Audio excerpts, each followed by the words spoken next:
All right, good morning. I hope you're well on this beautiful day.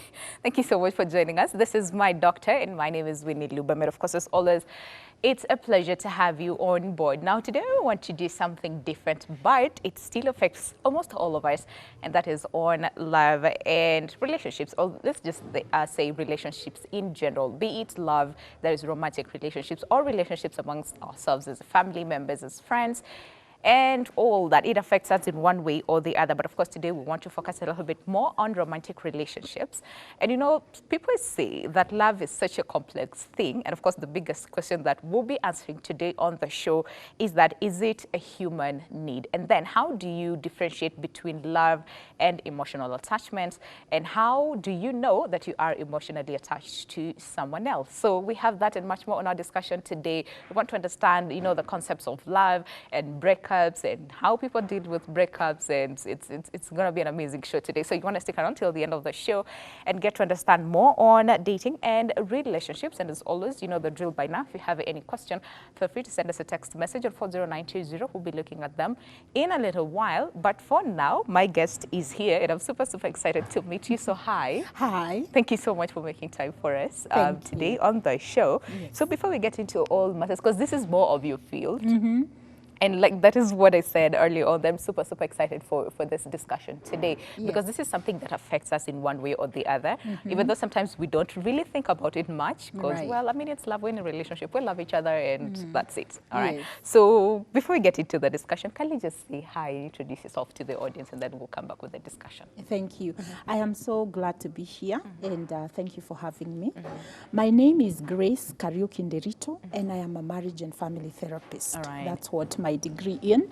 But I am all about relationships, a relationship with yourself, relationship with others, relationship with God, your higher power, relationship with the world, because we were created to connect. And so that is why the subject of love is such a huge thing for us to talk about, and for people to really understand that it is not a small thing to fall in love and then fall out of love and breakups and all that. It does affect the way that we are, the way that we think about ourselves, and the way that we think about the world. So I'm looking forward to where we go. Yeah, it's going to be amazing. All right. And I think I'll just start then with the basics. I mean, love, and like you said, it cuts across. It's because most of the time when we mention love, we always, the first thing that comes to mind is love between partners, like romantic you know, relationships, but it cuts across. So can I start with that question of, is it a human need, and what is it exactly? I think that's the best place to start. What is it exactly? Because most of the time we don't really think about it deeply. I mean, it's love, we can fall in love, out of love, it will have nothing to do, or it will not affect you in one way or the other, but it really does. So what exactly is love? Love. Now, this is the way I would explain it. Love is connection. Love is emotional attachment. Love is being able to feel that I belong with someone else. We see love in many ways. We are part of the animal kingdom. We see that. There is familial love, which is love between parents and children, brothers and sisters, cousins, and the extended family. Then we do, and we see that in the animal community, because every animal has a pack. They kind of move together. You will see a male and a female, and then there is a kid. And so this whole thing of human love and connections and creating of a community is something that is innate in us. We cannot live without it.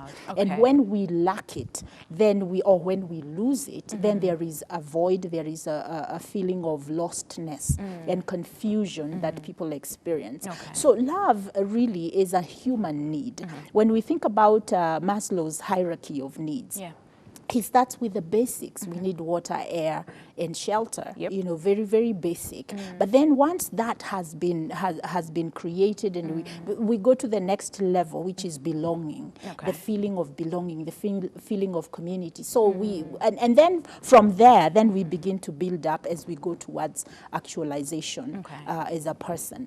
So yes, love is a human need. Now let me also talk about what you asked, the types of love love that are there. Yeah.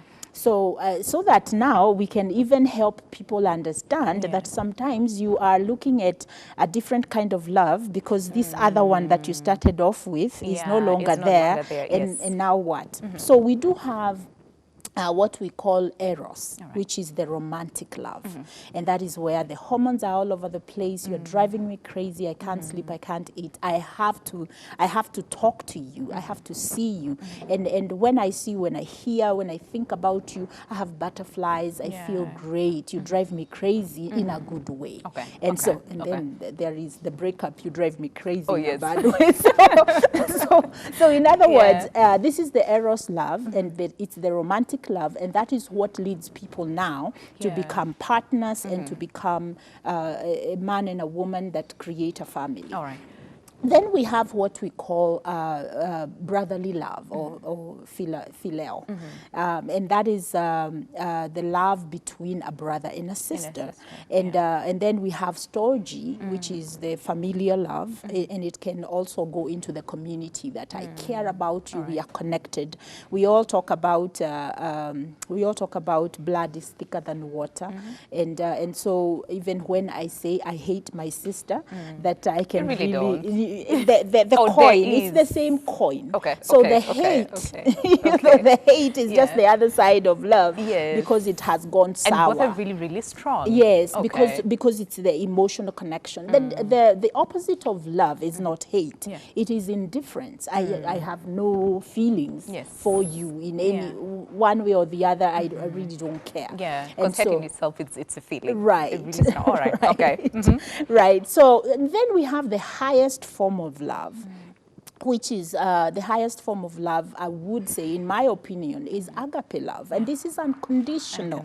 It has nothing to do with who you are, what you give to me. I just love you. I care deeply about you. Your needs are important to me. I have interest in you. And now marital love, or where it starts with eros love, should grow through the stages of getting into agape. Agape love is what causes people to stay for 40 years together, because you see the ugly, the good, the bad, everything, but you still choose this person. I have heard men and women who have told each other after 20 years of marriage, they say, if I was to do it all over again, I would still choose you. And that is where we want romantic love to go. And it is possible if people can gain the relational skills that are there. And I would really want to understand then, how do people get there? Because right now, so many things are happening, and it's sad that we get to that point where spouses are actually killing each other.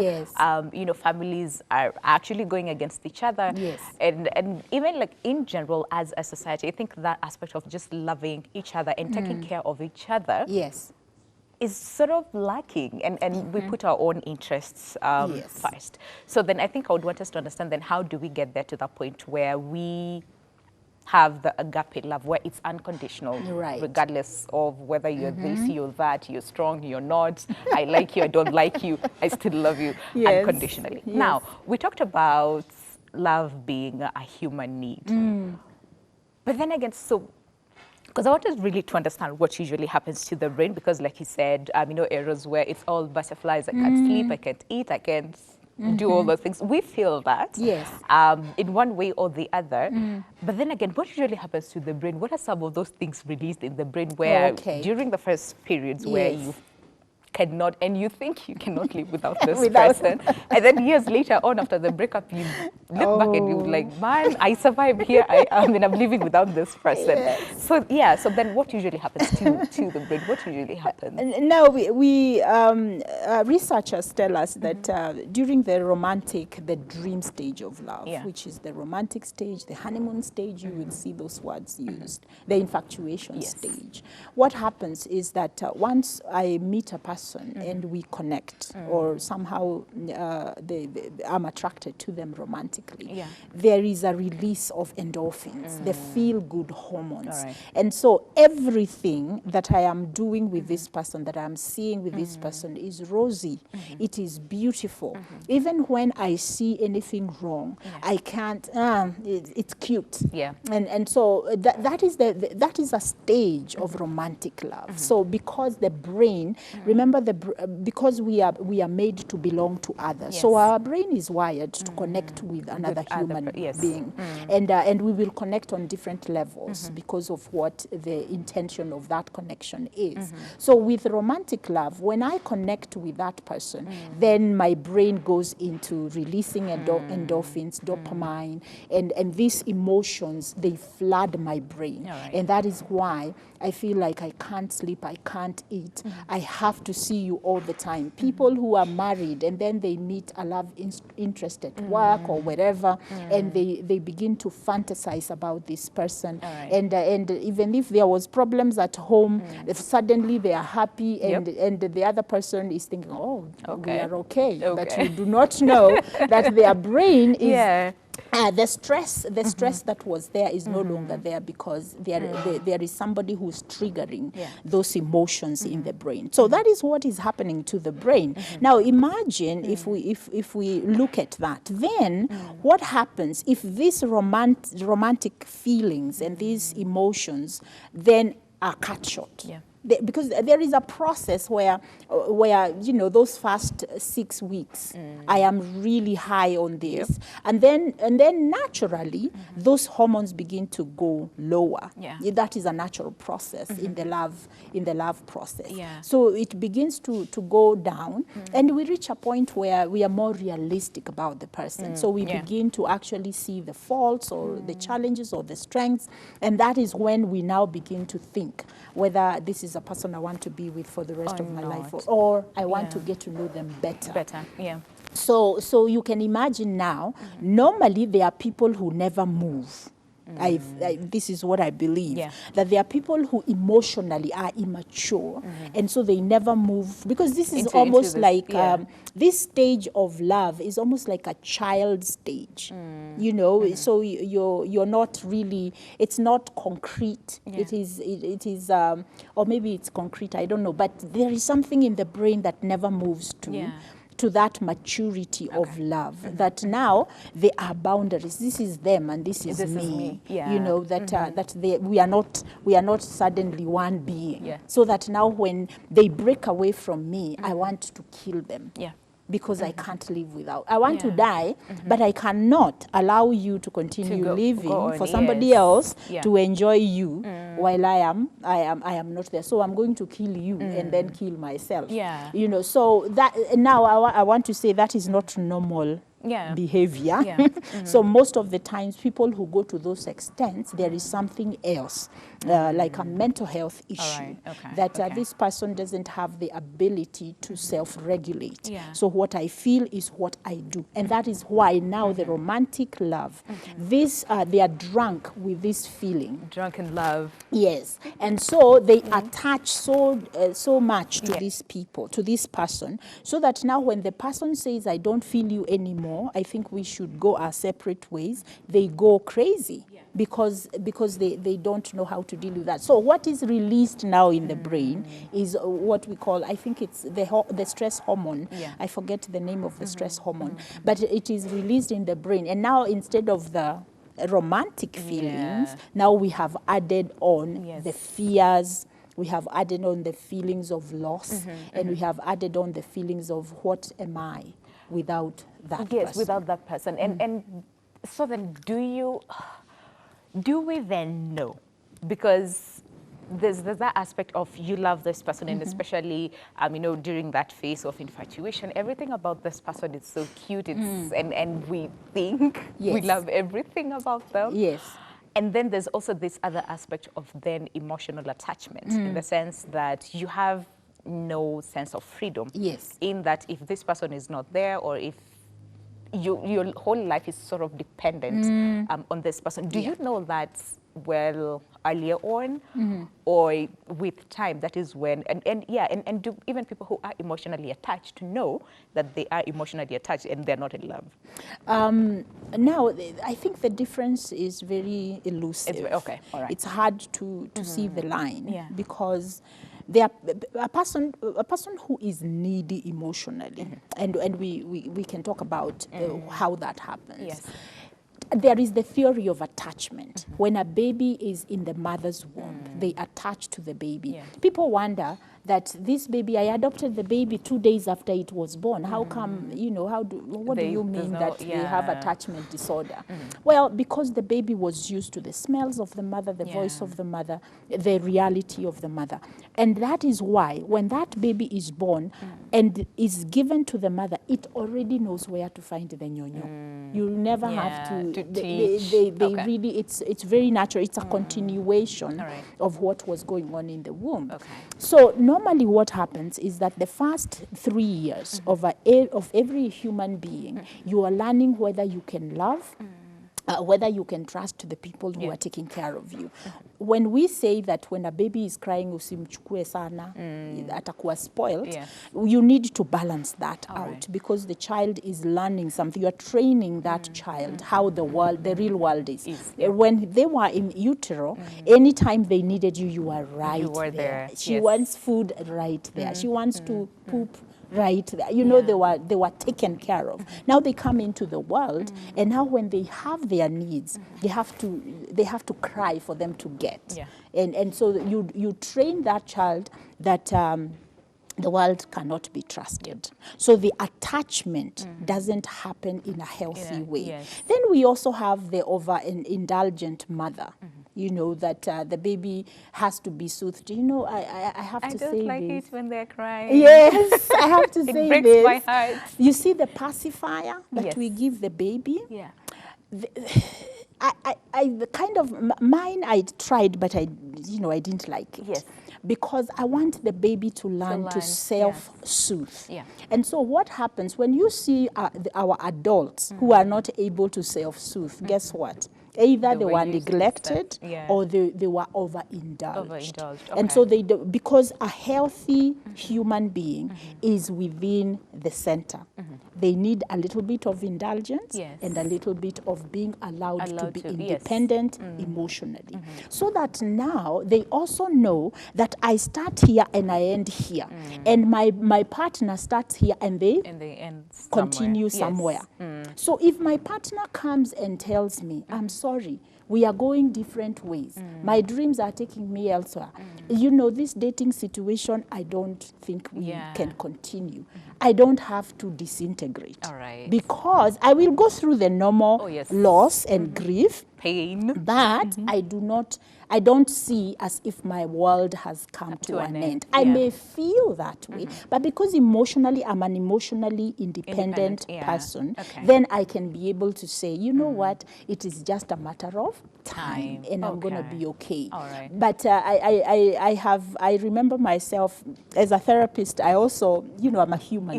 And so I remember being in my 20s, and that is the time when you're looking.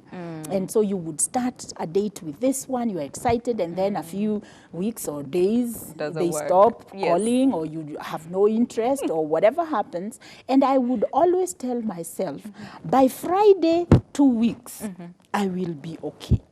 It wouldn't be as intense as it is now. That is an emotionally mature person, an emotionally independent person. So the question you asked, can we know whether we're emotionally attached towards more love? You want to ask yourself, you personally, are you a needy person? And there is no excuse for anyone in this life today not to know the kind of romantic they are, the kind of attachment person they are, the kind of relationship person they are, because we have these 365tests.com and all other tests that you can go online and get to understand yourself. Understand that if you are an introvert, you think deeply, you hold on to things deeply. You are more dependent, more loyal, and more loving. Your love is deeper than when you are a sanguine or a person who is outgoing, they are flighty. So, and usually what do? We connect with the opposites. And when we do that, in the beginning, it's a perfect match. But then it's not sustainable because when you get to the point where love is beginning to define itself, then you begin to see, oh, We don't like We the don't, same yeah. thing. She loves to talk to a lot of people, and me, I don't. Akiingia saa zile mumeambiana you are coming for a date. Yes. When she's walking down the door over there, she's already talking, and she's Yeah. and by the time she sits down, she talks for another 2 minutes. Yes. And here you are thinking, Okay, can you just... and then okay, the phone, her alright. phone is always ringing. And when you started dating her, It wasn't... it wasn't a problem, yes. because you know the fact that she's different from you You think attracted it's cute, you. yes. When you go to Java for 3 hours, she can't stop talking. She has interesting stories, and you can laugh. And because you are an introvert, you don't Yeah. you feel comfortable because you don't have to say much. You Yep. don't like talking too much. You know, so you see that, and then she is not needy. Because outgoing people may not be as needy. as Yes. needy. Yeah. But and so you may, when you need your alone time, she lets you have it. Yes. You see. Yeah. Until now you get into Well, the intricacies sort of like, of yes. developing a relationship. Yeah. Then these differences begin to glare. Yeah. Because your expectations and your needs change. Okay. Yeah. So then do you feel that sometimes we do not allow ourselves to go through that process? We sort of give up. I don't know if it's give up is the right word to use, but allow me to use it in this case, where we don't allow ourselves to go through the different phases. Because like you said, of course, earlier on, 6 weeks, we're all... Yeah. When you know, like we're flying and everything is Infatuation. cute and all those things, and then as time goes by, and then the reality sort of sets in, and then you get to understand this person better. Do you feel for most of us we don't allow ourselves to go through that Yes. phase? As soon as we notice, oh well, I don't like how she talks too much, Yes. and then we start then thinking, why did I get myself into this and all those things? So yeah, just basically questions. Do you think we don't allow ourselves to go through all those phases? Yes, and probably one of the reasons is because we are not aware that there is a process. There's a process. Okay. So first of all, if we are not aware of the process, if we don't know that love always starts with infatuation, Yes. and infatuation is not reality, Yeah. then I get emotionally too attached too quickly, too early. I remember a friend of mine that she met a guy. They met at church, and they liked each other, and within a month they moved in together. Yeah. And I think they had some formal something that happened, so it was a real marriage. And I remember she called me frantic, crying, and I said, "What's the problem?" Yeah. And she said, "Oh my goodness, he has a child." And I was like, what happened? So Yeah. the day after they come back home from their honeymoon, there is a phone call. He goes to it's in the morning, goes to the bathroom, and the phone rings. So she picks up the phone, and the other person on the other line says, "Hi, may I speak to Dad?" Oh wow. And she dropped the phone. Yeah. So when he comes back and he talks to his son or whoever it was, she says, "How could you lie to me?" Yeah. And he said, "Lie about what?" But within that month, Yeah. because you see, we met, Yes. we loved each other, we Yeah. fell in love, and we decided to get married, and we actually got married within a month. Is there time to tell you the whole story of my life? But people, and I think this is a subject that has so many. I mean, people think about it very differently. Other people will tell you, "Oh well, as we met, and 6 weeks later we were married," and they'll tell you, "Oh, 40 years down the line they're still Yes, together." yes. And there's this other group, like you said, where within a month they got married and everything was okay, only to come and realize that there is something in this person's life that I didn't know. Right. So is there like a timeline then? Now, let me say this. All right. The fact that you've just found out that Okay. that your lover Okay. has another family somewhere else, they were divorced, they have been married 5 times, and you are the 6th one, and here you are, doesn't mean that you can't make it work. Okay. It just Okay. means Okay. that you didn't take enough time to Yeah. get to know everything you needed to know before you made the decision. Yeah. That has nothing to do with whether your relationship is going to be successful or not. All right. What happens is what you do with that information. So now I have just found out you have a kid. What do I do? Do I make it this big thing and make it that you lied intentionally, you lied to me? Or do I look at it, okay, so this is an opportunity for us to actually talk about things we have never talked about. So let's have a date. Let's give ourselves the next 2 weeks to just talk about our life stories. And now I have no judgment, and I don't feel that nilibebwa wana or that I was lied to. That I need to look at my situation within where it is. Let me not have expectations that are unreasonable. So yes, we do need to understand there is a process. But there is something I want to say, that it is important you get to know yourself first. True. Please have a relationship with you. Yes. And I will say this, when you are in your early 20s, remember, there is actually a developmental thing here going on. So when you are in your teenage years, you are in high school. And everything is planned out for you. True. You are in high school, you finish high school, and then once you finish high school, you leave the confines of your parents and you leave the confines of the school because your life was within a certain framework. Now you come to the university, and here there is no boundaries. Freedom. There is no boundary. This is the time. Let me speak to the 20-somethings and say this. Between 19 or 18, when you have become an adult, and the time you are 25, please stop having these serious relationships. And get yourself to know other people, know yourself, date, and we should say what dating is. Absolutely. I'm sure we will talk about that. But date, get to know people, go out in groups. And see people. Connect yourself with a group of both young men and young women with no romantic leanings. So that you don't emotionally connect to people before you have known who you are. Why is that important?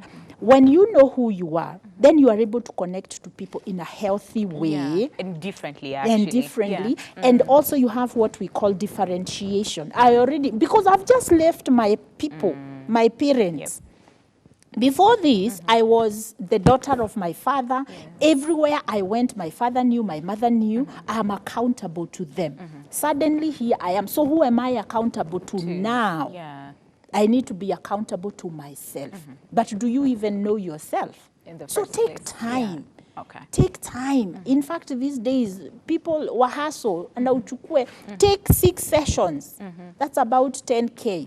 And go to a professional counselor and tell them, help me clarify who I am. Give me a few sessions. I get to know me. Before I connect with other people. And you see, knowing yourself and allowing yourself time to sort of get to know yourself. I think for most people are scared. That aspect of, oh, she's single. Then there's something, oh, maybe he's single. There's something wrong with this person. Why is he not with someone? But it's very, very important, like you said, for us to know ourselves, know who we are, know what we like and what we don't, connect with people differently. All right, welcome back. Glad you're still with us. Really, really interesting discussion we're having today as far as dating and relationships is concerned. And if you have any question in relation to the same, please send us a text message on 40920. And of course, we'll be looking at them in a short while. But for now, that aspect of getting to know yourself better. Now, you see, sometimes people are scared, like I said, to be alone, like sort of not attached to someone romantically because we're like, oh, well, people would think something is wrong with me, or is that normal, or I mean, so many things and so many, I would say, misconceptions and stigma. Actually, stigma is the word. Surrounding a person who is sort of not attached to anyone. So then, can we talk about, I mean, like you said, 18 to around 25, that is when take time to at least know yourself and understand yourself better. But then again, on the flip side, can it get to a place where a person will be so much into themselves that it makes it difficult then for them to sort of connect with with other people? Yeah. It all depends of the intentionality. Right. Okay. Because, for instance, if I am in the university and I'm studying, and then I realize, romantic relationships are taking me away from really being able to focus on the goal for now, Right. Okay. then I can intentionally say, you know what, every time I go out, we go drinking, and then in the morning I have a cat, and it's so difficult for me to get up, and I have an 8 o'clock class. So I can make the decision to decide that right now, this is how my life is going to be. My hashtag is live by design. As opposed to living by default. Yes. So everyone else is doing their thing. I always say, this is what people are saying about me. And then I ask, but what do you say about yourself? Because that voice within you is what we want to grow. Because this voice from out here, they will be changing all the time. When you get into that relationship, because everybody else is doing it, then when things go bad, guess what they are going to say? Yep. That you have no self-control, or you are a bad person, or whatever it is that, and your life is out of control. So what you want to do is to design the kind of life you want. Can I do a little bit of self-disclosure? When I was in high school, I had this. Now, those girls who are listening to us, and we all know, you know yourself, you have daddy issues. If you have daddy issues, you need to be very careful when it comes to relationships. Yeah. Wait, they say that you either end up or marry someone who's more like your dad. Is that true? It is true, because this is why it's true. Yeah. Remember, our brain is like a hard drive. Yes. Information that is fed to the brain is much more acceptable to us than information that is brand new. Yeah. So if I go and I meet a guy who is absolutely, completely different from my father, I may not even give them a chance because it is so new. That is not my norm. But if I meet a guy who is closer to my father, what is familiar to me, without knowing, subconsciously, I might gravitate. And that is why you see that you might look at a young lady who is in an abusive relationship, and then you ask her about her parents, and you realize her mother was also in an abusive relationship. And so you wonder, how did they get here? It's normally because of the way that our brain is socialized. If I go somewhere simple, if I go to Java, I like chamichangas. And so every time I pass through Java, from the very first day I ate chamichangas, my mouth starts to water, and I want to go in. Why? Because that information was stored in my brain, and every time I'm triggered. So when I'm triggered to want to connect with a guy, I am going to find myself gravitating to what is familiar. Not what is the best for me. And that is why this whole thing of self-awareness is so important. Self-awareness, self-clarity, so that you can know yourself, but also you can develop a sense of self-worth. So that when you get into a relationship that is not what you're looking for, and somebody is treating you badly, you can walk out before you get attached. You know, I remember being when I was 20, and that's what I was going to disclose kidogo, is that I realized during my 14 to 17 years that I had this need to be loved by a guy. Now, my background is that I never connected. Like many of us, we never really connected with our fathers emotionally. So now, but then you see, I'm a firstborn. So my sisters who are lastborns, they connected so well with my father, or at least I thought. And so I used to feel he doesn't like me, that he likes them. Now, so I'm coming from a lack of love. It may be perceived. It may not be real that there was no love, but it is perceived within my spirit. And so I come into teenagehood, and I am looking to connect in a romantic way to another person. Now, what I realized by the time I'm 18, because I have always been that person who has a plan for life. And so I realized if this plan of love is not working for me, Yeah. because in our teenage years, we have these raging sexual hormones. Oh, gosh, and yeah. so the guy is not looking, me, I'm thinking marriage. The guy is thinking about, you know, this thing of Yeah, let's go just do one it. night stand and then that's you it. know, and that's Go it. your way, And go so I mine, yeah. quickly realized that I'm burning myself by looking for long-term trusting relationships at this early age. And so when I got to be 20 and I was going into college, and there was a belief then, that was back in the 80s, there was a belief then that you meet your soulmate in college. And because I had known how needy I was, I told myself, and I prayed, I said, Lord, don't let me meet anyone until I'm ready. And so when I went into my college experience, I was not looking, and I wasn't interested in a romantic relationship. That was intentional. And that is why I get my whole thing of live by design. Does that mean that that I will not have challenges? Absolutely not. I will have those challenges. So I want to say, during your 20s, those are your building years. So start by building yourself. Who are you? Where do you want to go?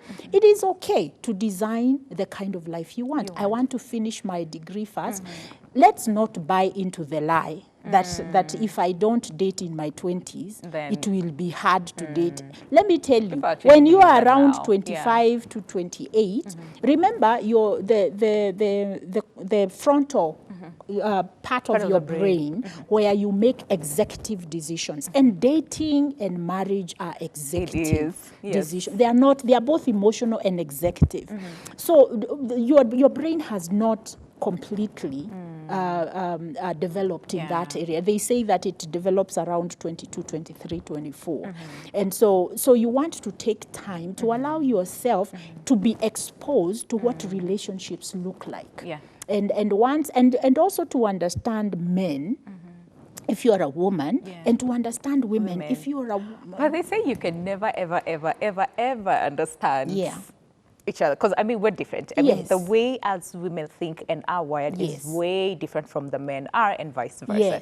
So sometimes, because people would tell you, and I've had people who are married say this every so often, that you never get to understand. I mean, regardless of how long you date, you can date for like 20 years. But you will still never get to understand this person really well. And other people, again, like we said, people date differently. Will date for like 4 weeks and think they know this person really well. So someone was saying you can never really understand a person very well until you start living with them. Which is true. You absolutely get to understand them. It is absolutely true. But let me tell you where we go wrong. Is because we think understanding a person is for them to be like us. And try to change them to be like us. So understanding a person is actually having interest in who they are with no intention of changing them. And let them be who they are and learn to love them for let who them they express themselves or the way they are. And then if you can't live with how they are naturally and authentically, then walk. And look for somebody, because you understand yourself better. Now, that does not mean that, so you need to take time, but I will say again, first of all, you need to know yourself and what you are looking for, because we all don't look for the same thing. There are things that we call values. And values are what we are looking for in terms of compatibility. It is not chemistry. You know, chemistry, like we have seen, it can come and go. But values can glue two people together. Number one, if the way I think about marriage, the way I think about committed relationships, if we think in the same way. Now, I will say this. I have seen, as I do relationship therapy, I have seen this happening. So you have a couple coming, and one of them cheated. And the other one is very mad. But the one who cheated does not understand, because it was not a real cheating, because we didn't go to bed. This is so interesting. So it has a lot to do with social media. It has, So this person is absolutely, the trust has been devastated in the relationship. This other person is wondering, what's the big deal? Yeah. Until I ask the question, what if it was them who is doing the same thing that you're doing? And the other person says, oh, I would be mad. So then you should understand why this other person is so you bad. see, Okay. we begin to look at, do we have the same values? Now, if the guy says, or the person who cheated and says, oh no, but that is part of life, you will be attracted to people. You know, we've made it so normal now. Yes. In the where cheating and people say this. There's no person who never cheats, and so it becomes normal. I mean, to us, even those who are not married, normalize. It's so normalized that we think, oh well, even when I get married, I'll get to marriage with an open mind that this person might cheat on me, because it's like we've made it seem so normal. So normal. Yeah. Now, we do want to live in our reality. Yeah. We don't want to bury our heads in the sand. But at the same time, we need to have personal commitments and personal respect and dignity. So that now, when I encounter people who cheat, I do ask them, tell me who you really are. Yeah. And when I look at family history, sometimes I will find people who will tell me that my father had a clan day somewhere, and we came to know about our sister or our brother later. Yeah. And usually this information, when it's shared when they are in their teenage years, their world is devastated because they used to think that dad and mom are happy and they are committed to each other. Fidelity is something that all of us yearn for. Nobody wants to be cheated on.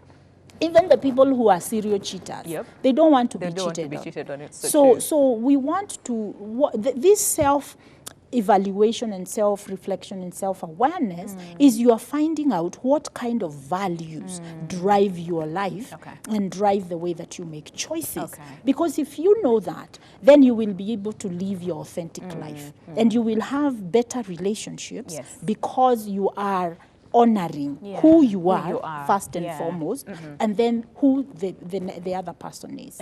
So when we do therapy with couples who are dealing with infidelity, that's where I go. I want to know your values, and I want to know what drives you to do that.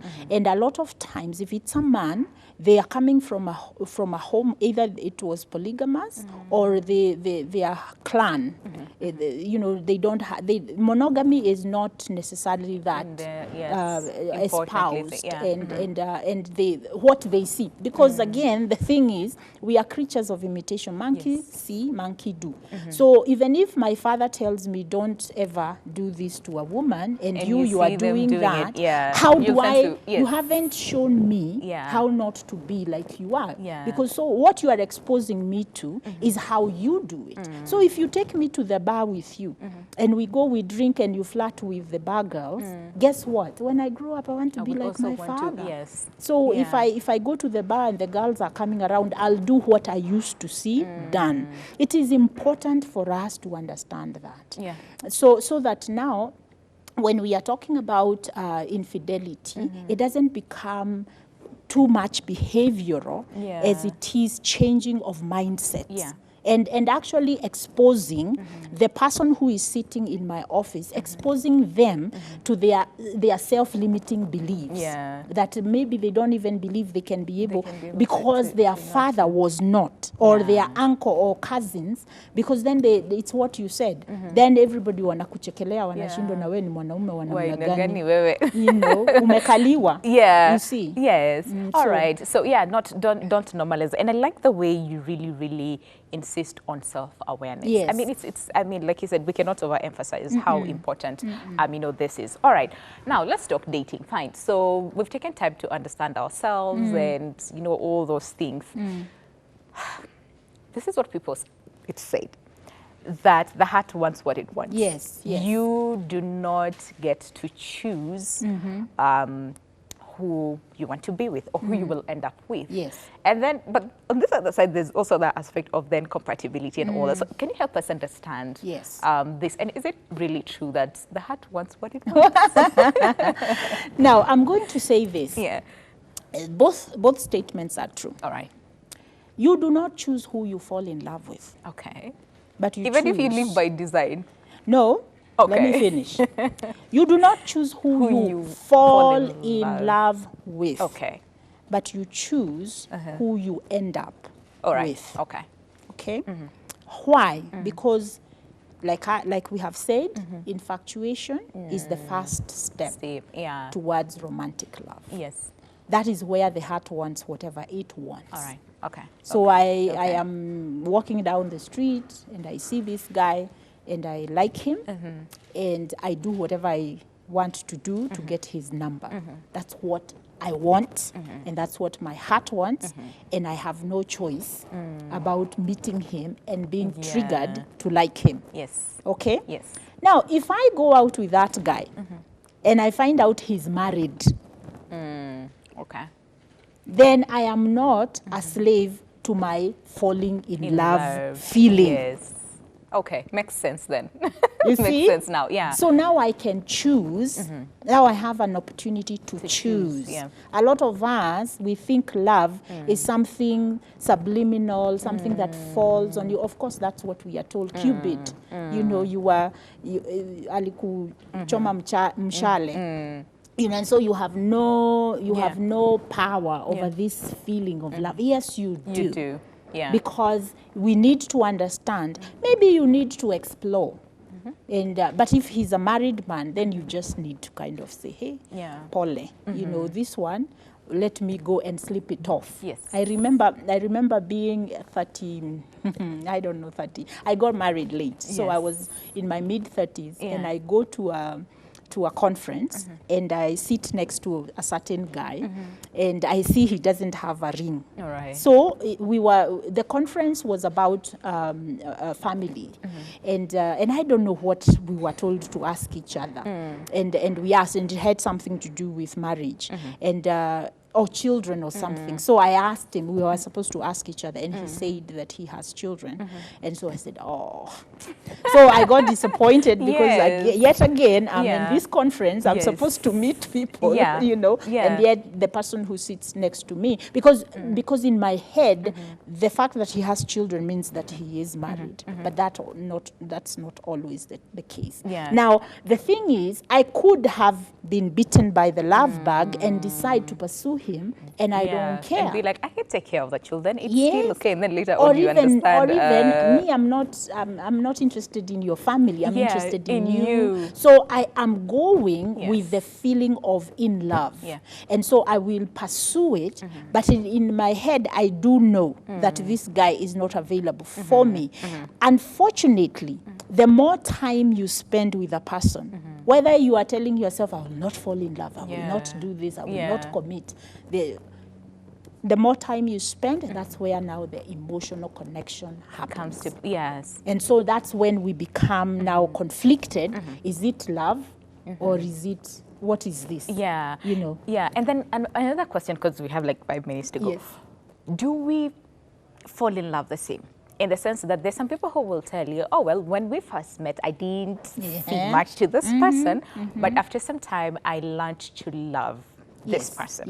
Others will tell you, oh, I grew in love, and others will be like me, I saw this person and I fell in love and that was it. So are there determinants to, I don't know, either not how fast, but how we fall in love with each other? Is background a factor? I mean, are there determinants or factors that come to play when it comes to falling in love? And a lot of it has to do with personality, background, and also experience. And also your goals. So it's important. A lot of people are dating with no goals. And the dating, the goal of dating should be to gather information. It's not to fall in love per se. It's to gather information first and then, so that we can fall in love or we can pursue a love connection. So I want to know, and that is why those first let's say about the first 2 weeks of dating a person, make sure you are intentional about what you're looking for. You know, so and do you need to be upfront?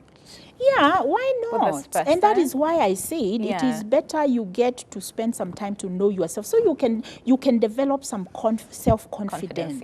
So you are not going with a person because they want you, that you are going with a person because you also want them. Yeah. There are some of us, we need to also mention here that our upbringing and our lack of love and our lack of connections, healthy connections with our parents, can actually contribute to when we become adults and we are looking for those romantic connections. We may have a distorted view of love, and we may have a distorted view of healthy connections and healthy relationships. So we are seeing a lot of this happening these days, and it was happening before, not as much as it is now, where women are falling in love with guys, and they are, during the dating, they are already doing wifery duties. Oh, this is the discussion that we have every single time in the office, my colleagues. They tell you, but then I need to know if you are a wife material. So if you do not do 1, 2, 3, 4, 5, then no. I can do it to please you. Exactly. I can So act the part. Yeah, so the dynamics are changing. Yes. Do you agree? Yes, Now. they are. Yeah. But still, I want to say we don't want to deviate so far from what is traditionally normal. Okay. Which is men are hunters. And they like the adventure of going after a woman. Yeah. I remember in my time, this particular one time, I was around my late 20s, and I was dating a guy, and there were my friends who used to tell me, oh, you have to go to his house and clean and cook for him. How will he know? That's how you get to a man's heart. For me, that didn't work because I was raised differently. Yes. My mother used to tell us all the time, we are 4 girls, all the time, that you need to be, you need to have self-respect. Let that man respect you by not giving yourself to him before he has made commitments. And that is what is happening now. A lot of women are thinking, I met a young lady not very long ago, and she said the reason why she gives this man sex is because she thinks that sex is what is going to keep a man. But I said, well, has it succeeded? And she said no. So I said, men want, because once that is done, what else does he have? Because let me tell you something, let's be honest. Sex is the same. It is. Here, there is just a different person, and there are some men and women also who are addicted to the infatuation phase of love. And so the question that you asked, so does it mean that maybe we leave too early? There are some people who are addicted to the first phase of honeymoon and love, the hormones and all that. They never give themselves the opportunity to grow into now love, real love. By the way, if we were to look at the real meaning of love, love is care, love is giving. Love is thinking about the other person more than you think about yourself. And in the process of that, you also get, it's the whole idea of you shall reap what you sow.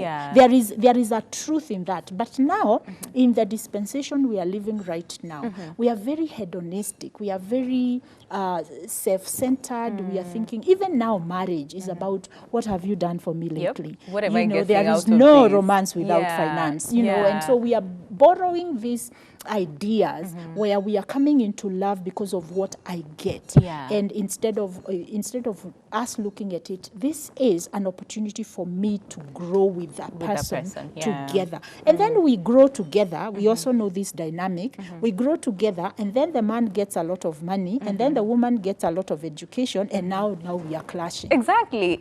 And oh gosh, because we need to end the show right now, and I think this is something that then we need to have like more discussions on the same. We need to have like we'll definitely do another session of the same so that we get to really understand, because this has been such an insightful, especially that part of getting to know yourself better. It's very, very, very important for all of us, because it's lacking right now. And I think that is where we're seeing all these cases of divorce all over the place, breakups all over the place, people killing each other all over the place, depression, suicidal thoughts, others actually committing suicide.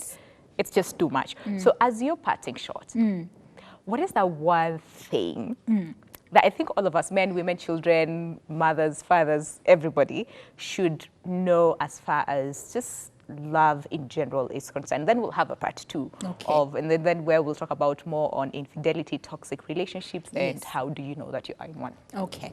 My parting shot is this. Get to know yourself. Get to love who you are. Get to idolize, not idolize in a bad way, but really to come out. Think about it. When we meet a person, we are more likely to tell them about our weaknesses than our strengths. So we want to change that. We want to smile and be happy and present ourselves with confidence. At the same time, we want to be able to know and to accept that I may present the best of me and still be rejected. It's okay. Yeah. You know, it doesn't mean I'm a bad person. It doesn't mean that I am not good enough, that my self-worth is low. It just means that we didn't connect. And the other person has a right to be able to walk away.